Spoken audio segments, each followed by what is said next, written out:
Welcome to the African Career Podcast, and I'm your host, Paddington Mundu. We here at the podcast, we talk about anything and everything in between having that particular desire or a choice to follow a career, living that career and fulfilling it.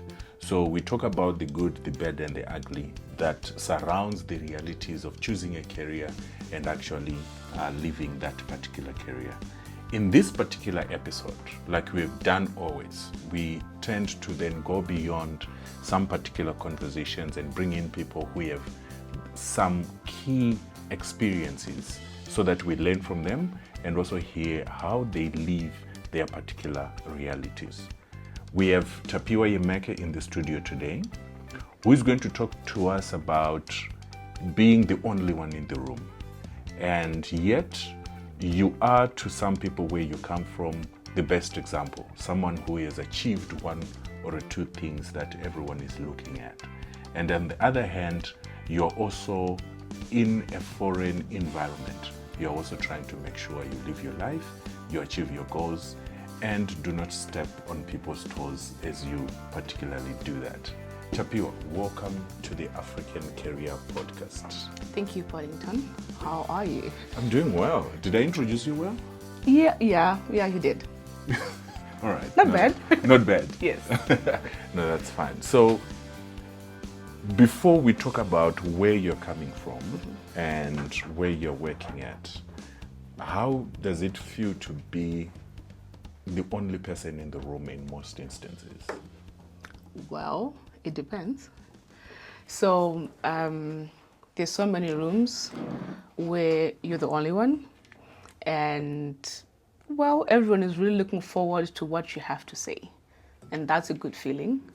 And then you also have spaces where you're the only one in the room again, but it's also like, okay, well, we don't know what to expect, we don't know, and with these whole narratives about the Global South, and knowing that I come from the Global South, it's also like, okay, am I going to live up to the standards or the expectations, and how's it going to be like? So it's a two-way street, what you're expected to say and what you will be feeling at that point, in that sense, yeah. All right, so what was your first experience into that workplace where you see yourself as the only person of color in the room?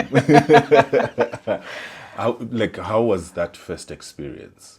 Well, I would say, the good thing, I was not the only person when I arrived. There was also someone else from West Africa.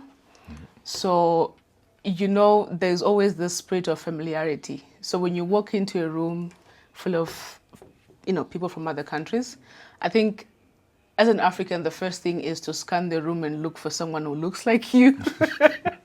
And if you find them, you kind of try to, be friendly with them, like, hi, so where are you from? And, but the most feeling that I had at that point when I walked into the building, because it's quite a big, huge building anyway, so it was that feeling of satisfaction, because I have always wanted to work internationally in that sense.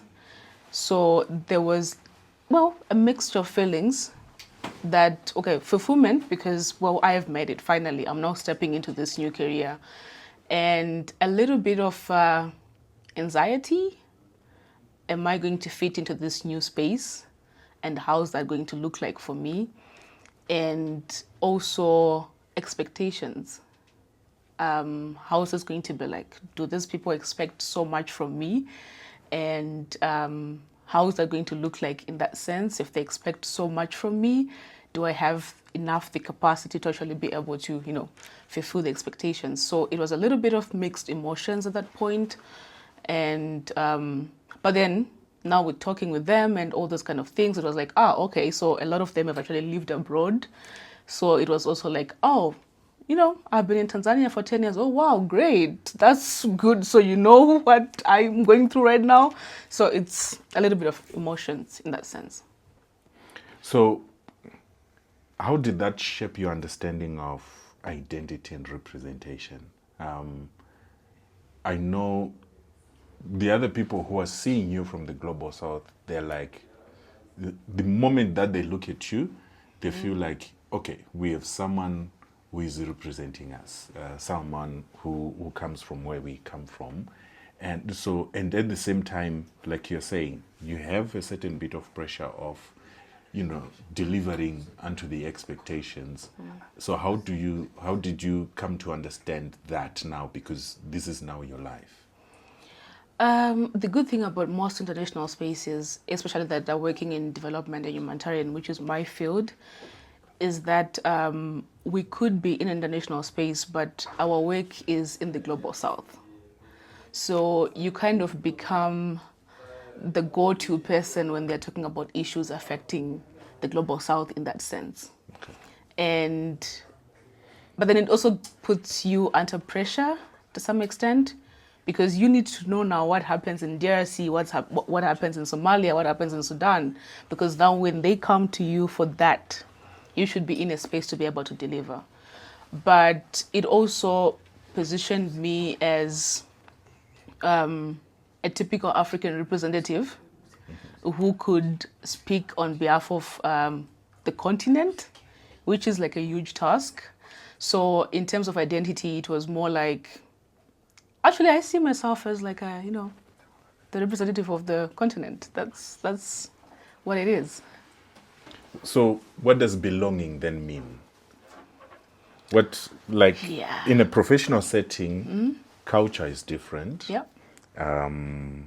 Power is distributed differently. So how then do you make sure you cover the areas of belonging to you? What does it mean?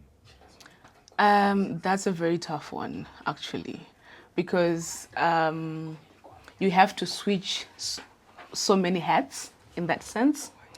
And in a professional setting, it even tends to be more because it adds another layer of the hats that you have. So you are Tapiwa, the person who is supposed to have a role. So you have your title, right? So you have your title, which you're supposed to deliver on. That's the first hat. The second hat is there are issues to do with the global south that you also need to speak about. And you have to be knowledgeable in that sense. And the third thing is you are Tapiwa, the Zimbabwean little girl from this small village who is trying to live up to her dreams. And the fourth one is what you believe in as a person, what you truly believe in as a person, and the way that you've been shaped in your life without losing that. So in that sense, that balance tends to always evolve, and kind of, the scales tend to move a lot. Because there are times where I've been in spaces and I feel like, wait, I think I'm actually losing myself here. I don't think this is the way the original Tapiwa would have responded to this situation or would have done this. And but then at the end of the day, it always comes back to, what do I want to be? Who should I be? What kind of things should I deliver on? What should I say? What should I not say? What should I be involved in? What can I not be involved in? What issues can I talk about? Because it also goes back to, where we come from, how you've been raised, your perceptions about certain things, and you come into the setting where it's a little bit more open and you have to stay true to yourself, but also being able to deliver. But that's also, I think that was going to be my follow-up question to say, our values then, the value system has changed. Mm-hmm. And on the other side, because you're in a global team, you are mostly emphasized in the areas of knowing how to read the room. Mm. My friends would actually say your social intelligence skills should be high so that you read the room, you understand everything. But in that particular space, how do you then assert your values? You're in a global space, everyone is coming from where they're coming from. How do you assert your values, if need be? Okay, great. So where I work, it's a faith-based foundation, which means at the end of the day, we all have this one thing that is important for all of us. Because for me, my faith, my beliefs are very grounded in that sense. because of how I was raised. And so faith being a common thing in the organization itself, it means it always goes back to that. And then there are some areas that they feel like it's a lot. And there are some areas where they feel like it's a no-go area because of also their cultural expectations and cultural beliefs.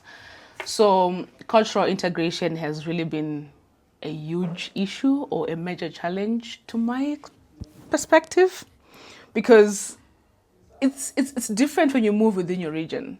But if you move across to the other continent, it's more like you are sort of putting aside what you have known growing up to try and learn what is in the new setting. And at times, there are things that you can't just undo within yourself. So at times, it's also more important to stay true to yourself in such a space. So they should know that, okay, when it comes to Tapiwa, there are discussions that you can't have with her.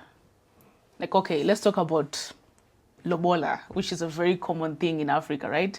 When you get to a particular age, you find your better half, they go to your family, they pay bride price. But in Europe, it's like, do you like me? I like you. Yes, great. Let's go with it. Then that's it.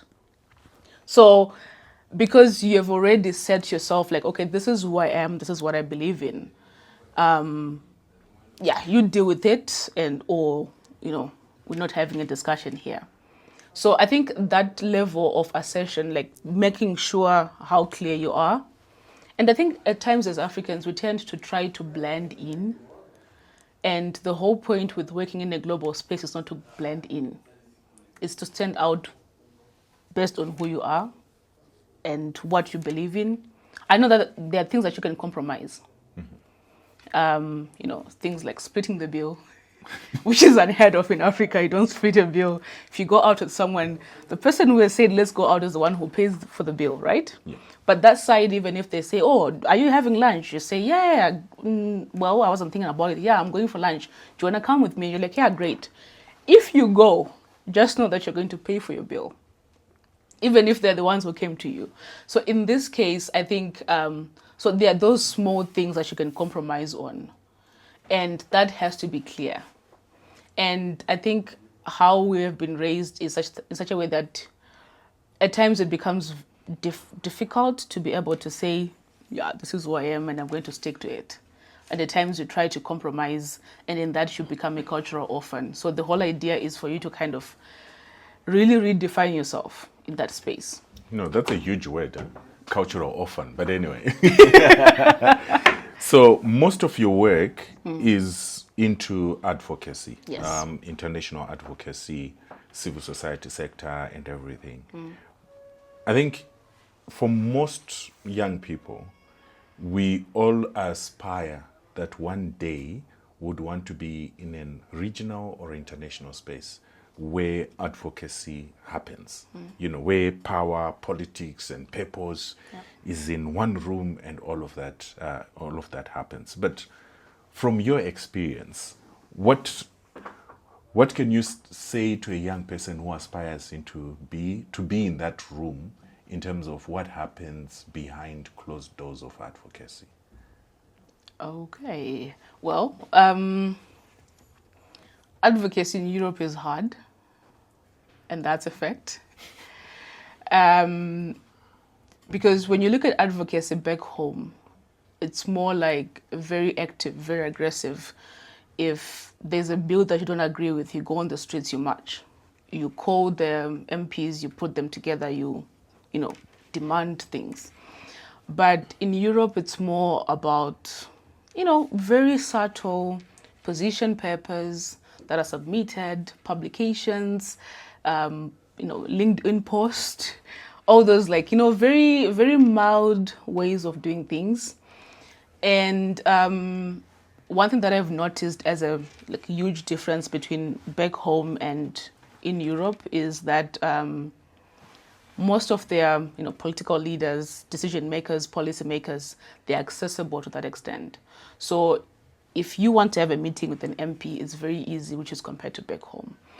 And accessibility is a huge difference in that sense when you look at back home and where I'm staying now. And what I would tell a young person right now, or anyone who is willing to actually be in that space, is that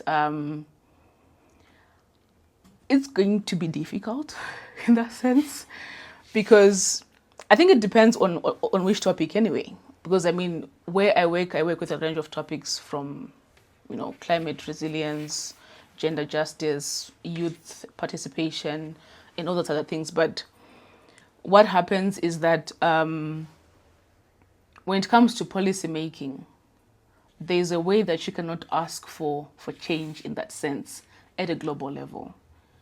And don't think that going on the streets too much is going to change an EU policy that has been passed already. But, so understanding the different dimensions, the different spaces and how things work is what has worked for me in that sense, because I had to put aside everything that I've learned about advocacy back home and start learning from the beginning again, like, how do you do it? What kind of words work? Because there are specific words that don't work. We demand justice. You cannot probably say that in the EU, not because it doesn't work, but because that sounds like a very strong word that you're demanding. Oh, okay, you are demanding. So you see that difference. So it's a whole learning curve, and it's going to take a lot of unlearning and learning. I'm still learning, and I'm still trying to fight the urge to just go like, we need this, which I cannot do at that point, because it's more of a different culture setting and a different way of expressing things. So be prepared to learn and unlearn. I remember in college, we once did a campaign, we demand a new higher and tertiary act. And from what you're saying, I'm like, okay, so maybe we needed something else. Yeah. But on other issues, has there been, again, from your opinion, has there been an experience where African issues have been set aside because of global agendas, especially in rooms of advocacy? Yes, of course. Okay, so right now what's happening is that we have what we call forgotten crises, which are mostly African crises. So you look at DRC, that's been going on for a long time. You look at Sudan, that's been going on for a long time. You look at Somalia, it's the same. And I think in the rooms of advocacy, people are developing what we call compassion fatigue.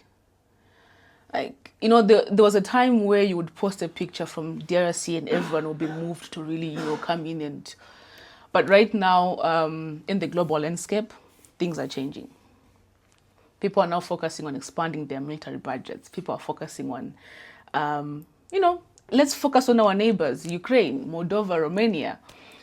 And well, yeah, DRC, that's very far, So there are times where you actually feel like there's a shift in that sense, and people are moving away from a lot of African, crises and stuff that is going on in the African continent.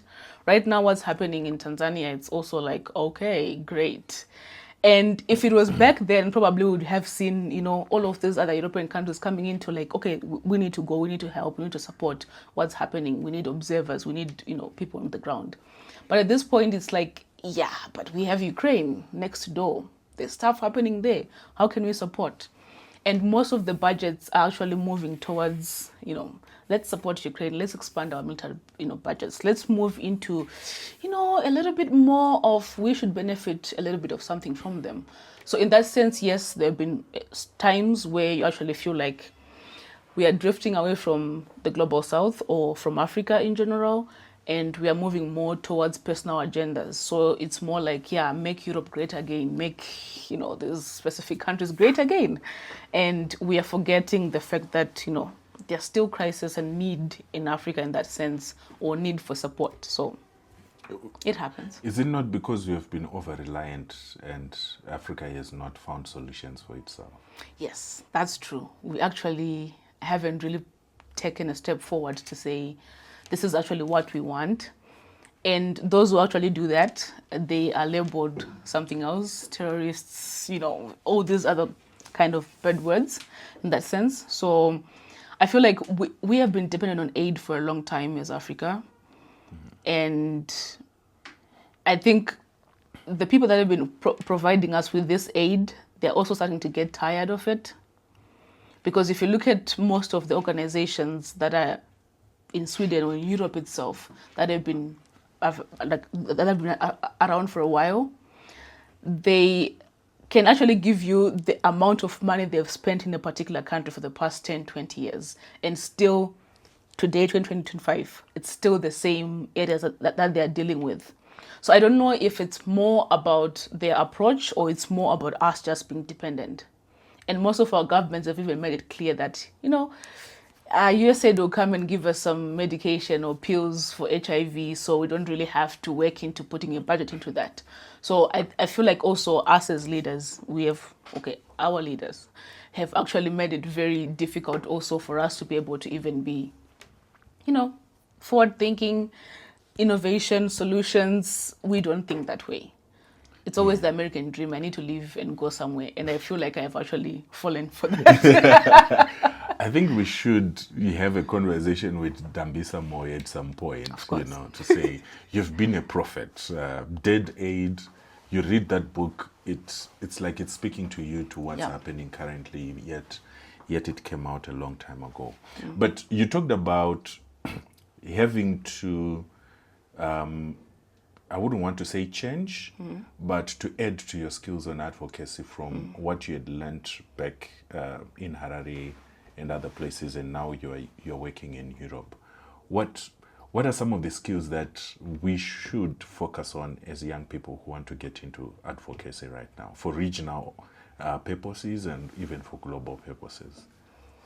So one skill is writing. I know that sounds like, okay, what do you mean?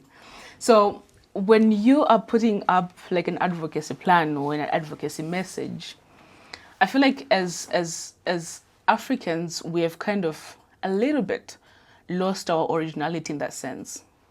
Because there's AI. I can ask ChatGPT, can you please give me, a topic or an idea or a co-pilot or all those things, and ask for support and stuff.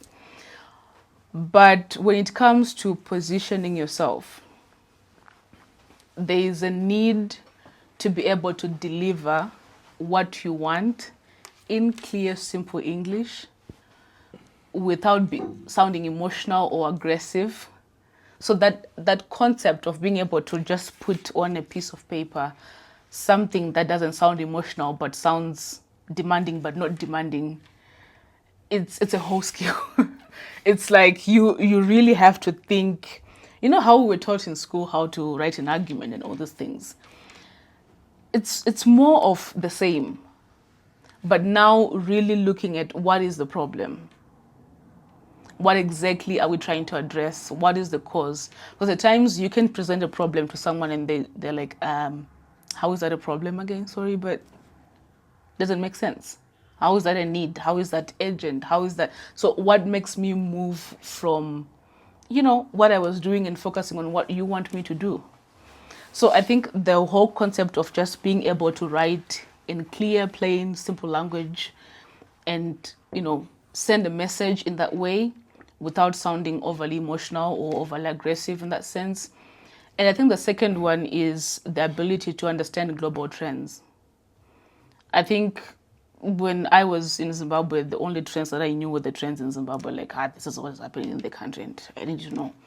But when you are dealing with advocacy from such a global perspective, you need to understand global trends. What is happening in Latin America? What is happening in Europe? What is happening in the Middle East? How do we align? Who makes the decisions? Because at times we miss that point.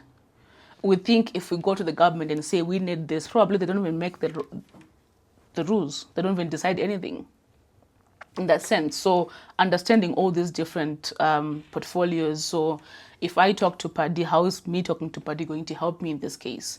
If I bring in this person, how are they, critical for this? So understanding the trends and understanding all that is going on. Right now, there's this whole global gateway thing. How does that meet the African needs? How do we align with the global gateway as Africans? what does the global gateway mean for us Africans? We have no idea, and we are busy running on the streets. We need this, we need that, but we haven't really understood the global trends at that point. So we don't live in a vacuum as a continent. We live, amongst all other countries, and what happens in one country can influence the rest of the globe, which we don't understand. And that's a very critical skill that I've learned, because there was a time I wrote something and I thought, yeah, this is really great. I've really done my best. Then I sent it to my supervisor and she was like, do you really understand what's happening right now at the EU level in terms of this topic? And I was like, so understanding trends. So writing, trends, and just the skill to be able to deliver. Yeah, because I also think then that comes into, so the next thing for me, building on that, coming back to what you had said before, that we tend to be cultural orphans. You have no grounding whatsoever. Yeah. But that should then become your key component area in terms of having a foundation when you then start your advocacy, so that you don't blend in. Mm-hmm. You know what's happening, you don't blend in, but you also keep a footing on who you are. Yeah. Oh, okay. No, that's fine. So let's move on to crossing borders and finding purpose. Yeah. From Slovenia to Sweden. They sound the same. So how did you, I think first of all, how did you transition from local program work to a global role? Where do you find yourself? How did you do it? Because that's the biggest question. Someone is asking, my guy, you were in Harare, but you're now in Sweden. How did you do that? Well, so I have a background in economics, right? My first degree was in economics, which was a different field from what I'm doing right now.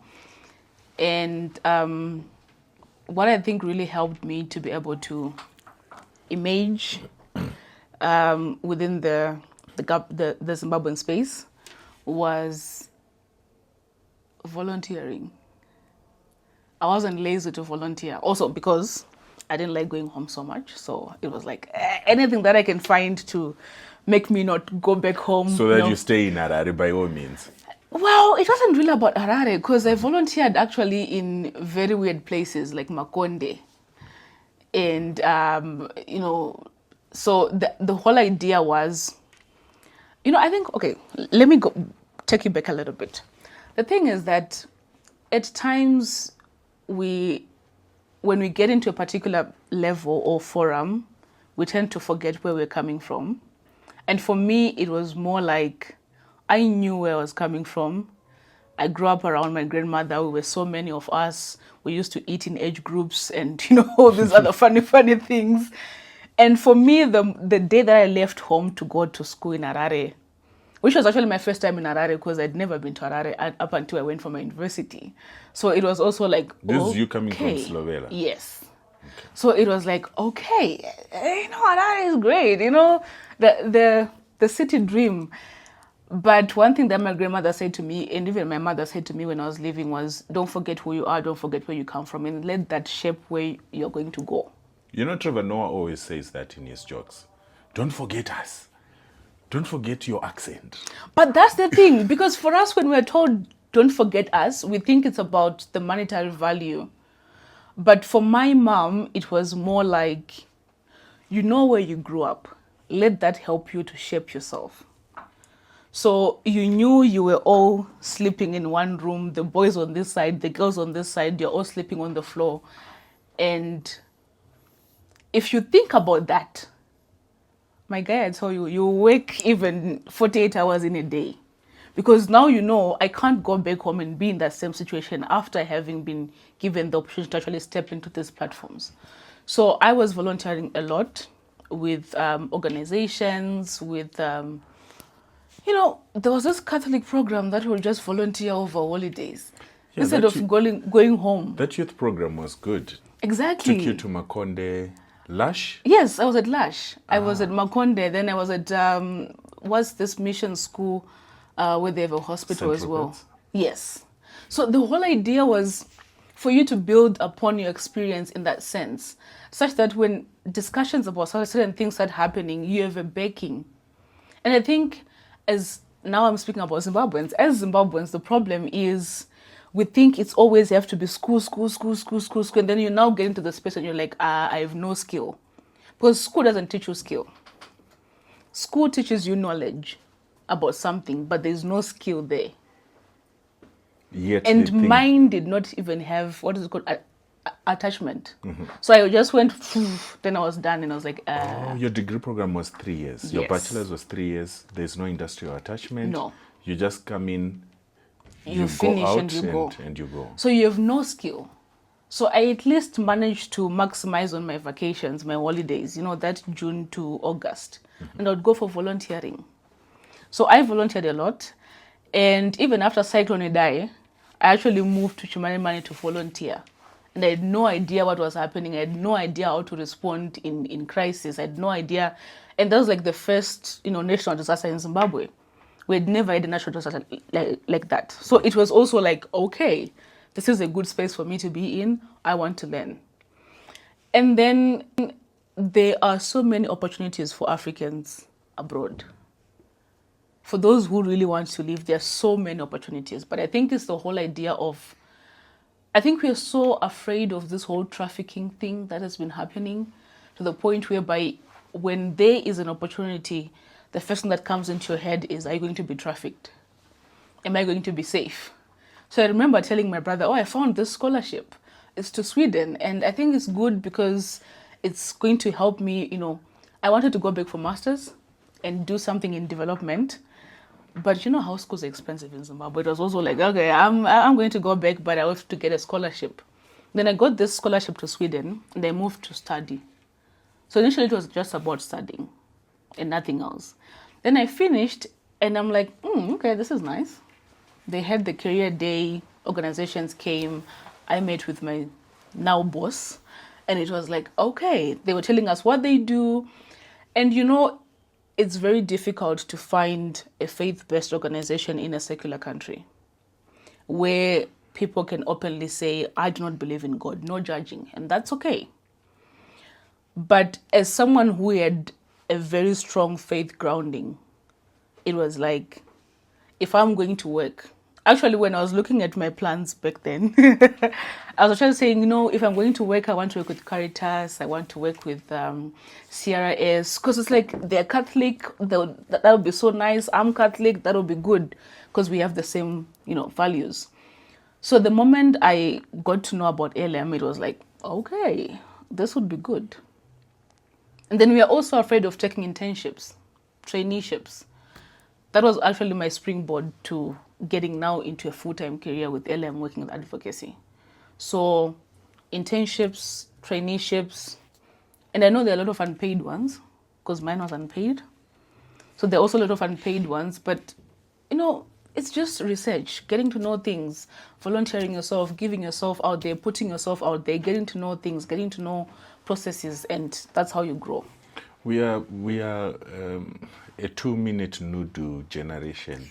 We want everything to happen now. So as I am walking out of the University of Nairobi, there should be a company at the gate offering me a job, a car, a house, and a loan, and I live happily ever after. Yes. But so I think, my guy, you've had a lot of cultural shocks. Because the first one for me is, you are coming into Harare at 18. 19 from Slovenia. Yes. Then from Slovenia, from Harare, then Sweden. And which area has given you the biggest culture shock? From Slovenia to Harare or from Harare to Sweden? Harare to Sweden. Because, going to Harare, the lifestyle is really different, but you're still in the same country. Yeah. And I had family around. So it was also like, okay, if things go tough, I go to my brother's house and be like, hey, Mkoma, I need help. You get it? Mm-hmm. But now if you are abroad, you're on your own. So I packed my 46 kg luggage and moved into a country that doesn't speak English, and I have no one. So it's more like now I have to start even building a community of my own. How do I do that? And I have to also try and really put in a lot of work into learning the language, because also language is like a huge barrier in that sense. But for Harare was easy. I had a brother, he would show me around. My mom was like, hey, Manarku, yeah. So it was also like, they knew I was coming there to also take care of me and protect me from, the lifestyle in Harare, this whole fast life and all those kind of things. But for Sweden, it was just like, if I don't call them, then they don't have even anyone to call. But for Harare, if they call me and I don't answer, they would, call my brother and say, have you seen your sister? But now in this case, it's like, if I don't answer my phone, I know they're going to be like, hey, so now, what if something has happened? And so yeah, moving abroad was a serious, huge leap of faith. And I had no one, and I had to start building my own family. I was around with, so when I went for school initially, the school was like a very international school. So there were a lot of other African students, and we even had our own African community. But one thing that I've noticed is once school is over, you all go in different directions, and probably you might never meet, you might never talk, you might still try to keep in touch, but it becomes very difficult to still say, hi, how are you? Because now you have nothing to talk about. So it's like, so how is life? Oh, life is great. So what are you doing? I'm looking for a job. And that ends there. So now you keep on moving to different places and still trying to set your boundaries, set your own community, have your go-to people, and also be able to discern whether is this a good go-to, or it's because I'm lonely and I'm trying to find company. So it has a lot of dynamics in that sense. How have you been managing your mental health in that space? Mental health? Does that even exist? Well, it does. Mm-hmm. So first of all, my organization has had a number of foreigners coming to work with them. So they even have an offer for you to get mental health support. If you feel like at some point you're going haywire, you can say, guys, I need 4 sessions, and we see how that goes, and then you can go for that. But then, But that's a culture shock. For us, we don't do counseling. For us, it's like we don't do counseling. So it's also like, okay, so if I go there and then someone's asking me, so how are you feeling? Do I even know how to express how I'm feeling without actually sounding overly emotional in that sense? And because in our African setup, you're taught to be sensitive to some extent, like, be strong. Why are you crying? This is a very simple thing. You can't cry about these things. But out there, it's also a little bit of more vulnerability to that extent. So you're like really telling your emotions and everything. And for me, actually, my first counseling session was a mess. Because I went in there and I sat and I'm like, And it was even in school, because I was struggling with the education system in Sweden. And I actually went for counseling to say, guys, what's happening here? How does things work here? Because you get an assignment, you are given the question, they explain the question for you, they give you where to find it, they give you the books to read, and other lecturers would go and extend to even give you the pages to find it. Like, okay, section 9 on page 42, that's where you're going to find. So from that to this, and you're like, I'm not used to this. I'm used to sitting in an exam hall with other 400 students. I'm told it's 9 o'clock. God bless you. All the best. 25 marks, and you are, fighting for your life. In the Great Hall. Actually, we used to call it Great Hell at the University of And then you go to a space where it's different already. And I was like, okay. That's when I had to go for counseling, because my lecturer was like, okay, you're struggling. I was like, yes, I am. But for me, I didn't see the struggle. But he's the one who could identify, because, well, he has worked with a lot of international students in that sense. So, wow. Terrible culture shock. Yeah, I think that's a huge culture shock, because I think for us, we are not used to the conversations of counseling, Yes. or tagging to do all that. But how do you, yeah, you talked about the community that you have and all that. So does that, in other conversations, can that possibly make you a workaholic? Because you do not have a social life, you don't have a community. So does that then, I think, in other ways, make you a workaholic because that's where you only find your purpose? Yes, it does. Because at the end of the day, your schedule is the same. You wake up in the morning, you prepare breakfast, you go to work, you spend the whole day at work, you finish at 4:30, you get on a train, you get home, you prepare dinner, you sleep, or you browse through news, what's happening back home, do a few calls and you go to sleep. And it's the same cycle Monday to Friday. Clockwork. Yes. Saturday, you wake up in the morning, probably quite late, like around 11, 12. You book for laundry, you go do your laundry, you come back, you go buy a few things, you come back into the house, and that's it. Mechanical. So over time, you then just get used. I remember there was a time I could even say, oh, it's a weekend, but I can still work on that report. Because now I'm like, yeah, I don't have anywhere else to go. I don't even have, So you tend to try, and you know how in our African community where you're told you don't build relations at work, you don't do friends at work, you don't do, so you go and do work and you come back home. So you also have that mentality. You are in a workspace and you say, I don't want to make, friends at work. And so you then become, just you.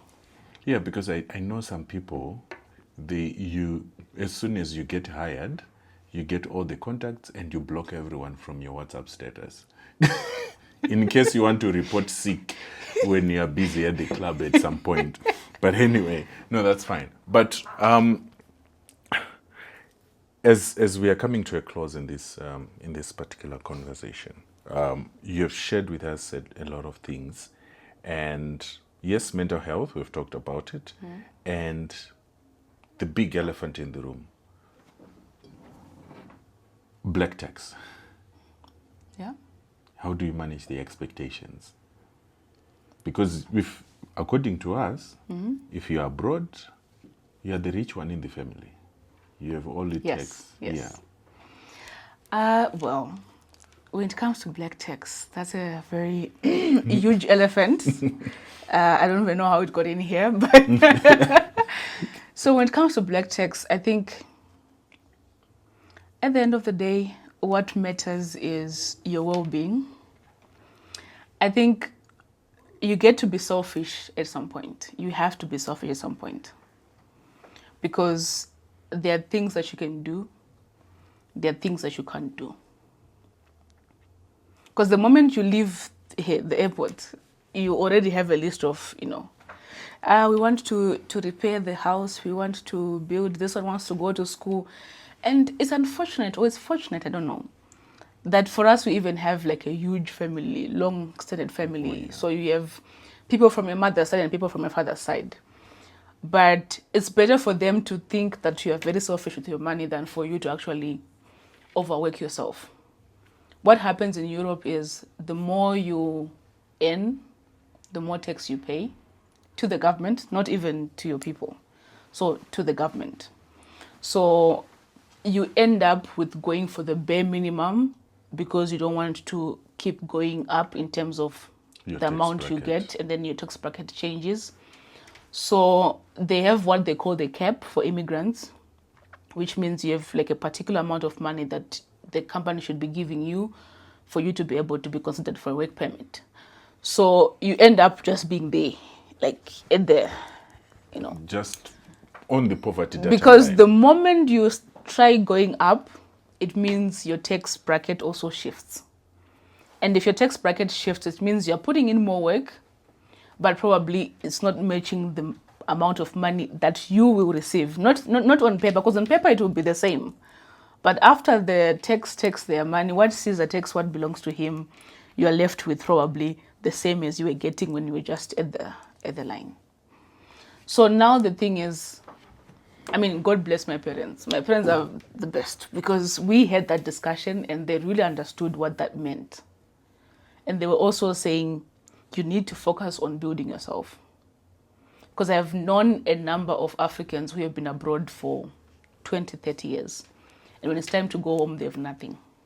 Because the whole time you've been sending money home. The whole time you've been sending money home, and the people home, because they believe you are out there picking money from the trees, they don't even put a lot of effort into actually developing themselves at that point. So you finish, and you're supposed to now come back home, and there's nothing to come back to. And it's even worse if you're not married. Because they're saying, you have nowhere to put the money. Give it to us. Exactly. It's even difficult if you're not married, because in my case, it's like, you're still alone. So you should develop home before, you start having extra people around you. And I'm like, yeah, but I don't even have. You have no responsibilities, according to them. Yeah, you don't. But now, after you pay tax, and then you pay rent, and then you pay your bills, and the funny part of it is you even get tax to go to church. So if you're a member of a particular church, you pay tax to that church.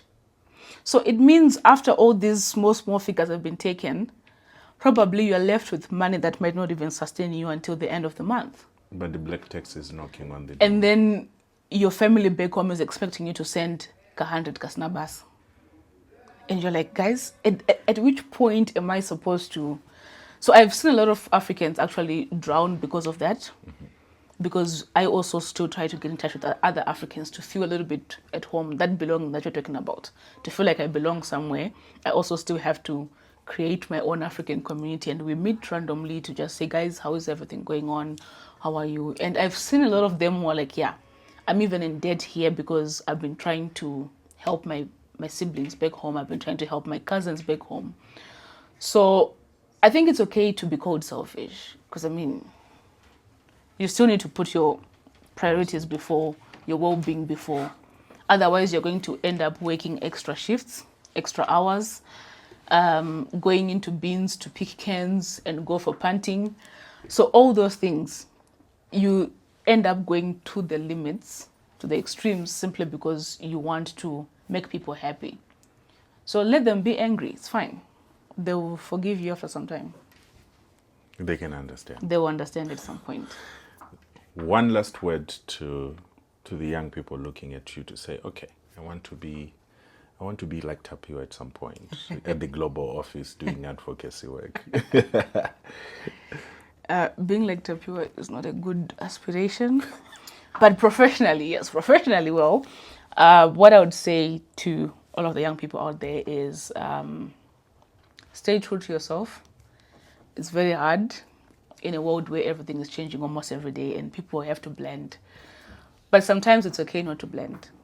So don't aim to blend. Aim to stay true to yourself and make sure you are very clear on what you can compromise and what you can't compromise. And boundaries are very important, because abroad you can lose those boundaries in the sense of, trying to please everyone.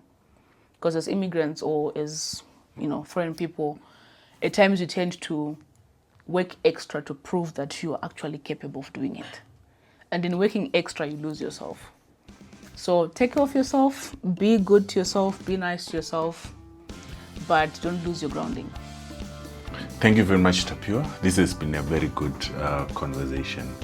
We surely hope we're going to talk to you again in the years to come. At that point, we'll see if you are still a cultural orphan or you've found some belonging.